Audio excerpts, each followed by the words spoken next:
Last in our demos for the day, we've got the Willow tree in this very painterly, very watercolory style.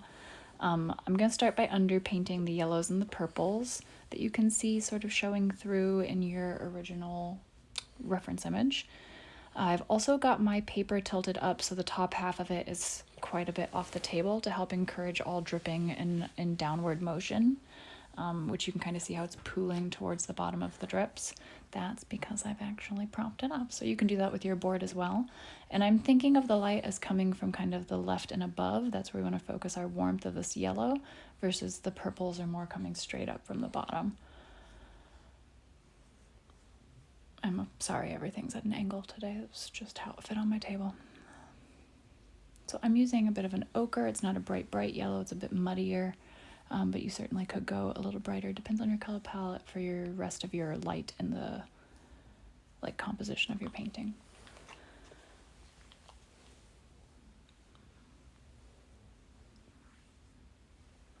I also definitely did this demo once and never hit record, so we are back. Here we are.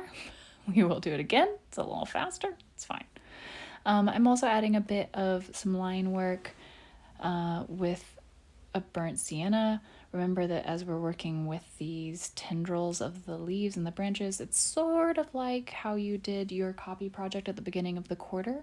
You want to keep your brush moving in the direction of those tendrils and allowing it to kind of peter off, using the point of your brush to pull up or to push into the highlighted areas, so that you're getting these kind of nice long tentacle-y branches. Starting to add in some of our purples and our darker shadows. Like I said, they're sort of spaced behind the tree. I chose not to let them dry. I probably should have let them dry. I should have dried the yellow and oranges before I did this, but I do like the way it wet blends in the bark. But before I kind of tried to paint around this tree, it would have made it a little less messy.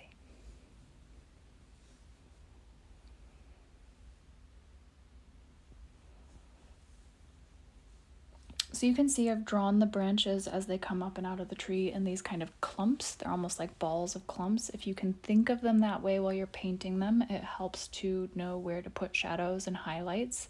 So that's kind of the top of where the branches bloom from, and that allows you to add some space and be like, oh, well, that second, the furthest to the right little clump can be in deeper shadow than the one right in front of it, etc. So it's almost like, doll heads stacked, and that's all their hair trailing down. If that is a helpful analogy.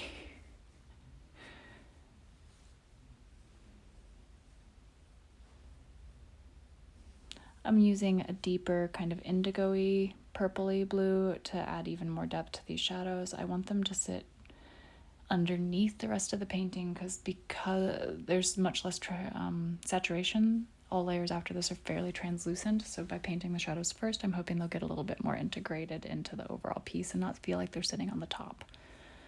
Popping in a few more of those oranges before I will let it dry.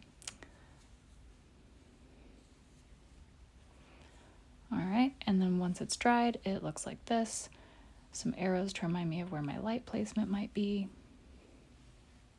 And we're going to mix a yellowy green to begin with.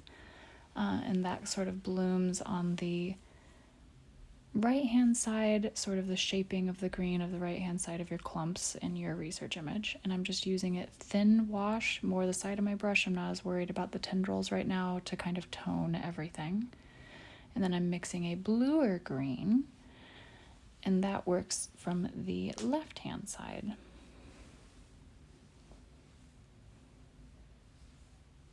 With this, I am focusing a little more on tendrils. It's dark, so it would obliterate everything underneath it if I just painted it as a big wash. So I'm using it sort of with tendrils on the edges in particular, and a little bit more washed out and with more water in it when I'm covering over the shadow areas. So in just a second here, we're going to let this dry again. Okay, it is dry, so now that it's dry, we're going to start adding in our darkest shadows.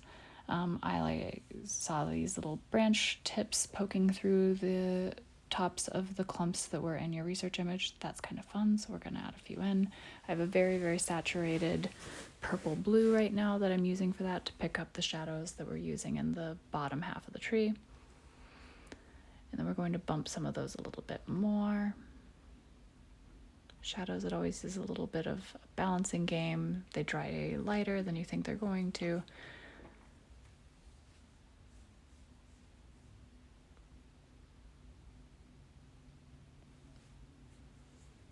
So you can see there, this is a very like plummy purple.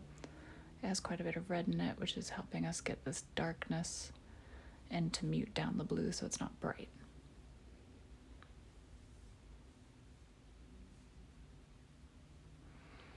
Since I'm working in such a dark color and I know it's going to stand out a lot, I am not doing big clumps. I'm trying to keep motions and let the tendrils of it kind of pull out from main areas.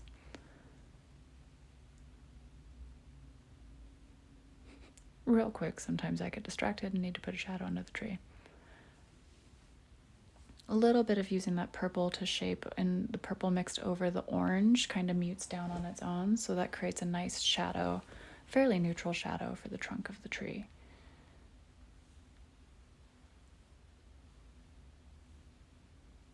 So this is sort of a secondary shadow color. It's less saturated, it's pinker, purplier, and not as blue and not as saturated, and I can use it as more of a wash to start differentiating more within the clumps and the actual shaping of them. So if the other one's like a textural shadow, this is more of a structural one to help us push certain areas back. And then we are going to let these shadows dry down before we go over it anymore. So we're going to start adding in and brightening up the greens to help balance out how dark those shadows are. I've got a Kelly green essentially mixed with just a touch of brown in it to neutralize it.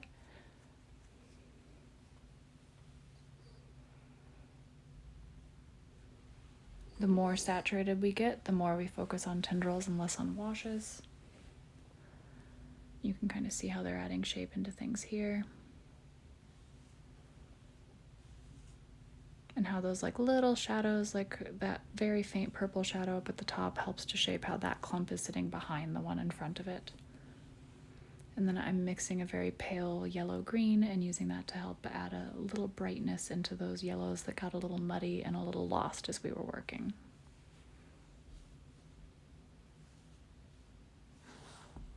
It's a push and pull between your highlights and your warm kind of bounced colors and those shadows. We're just going to keep going back and forth between them until we feel like we've got sculpted to where we want it to be. And until we feel like the green's got enough of its own layering to not feel like it's a purple tree or an orange tree, but to feel like it's a green tree that has purple and orange in it.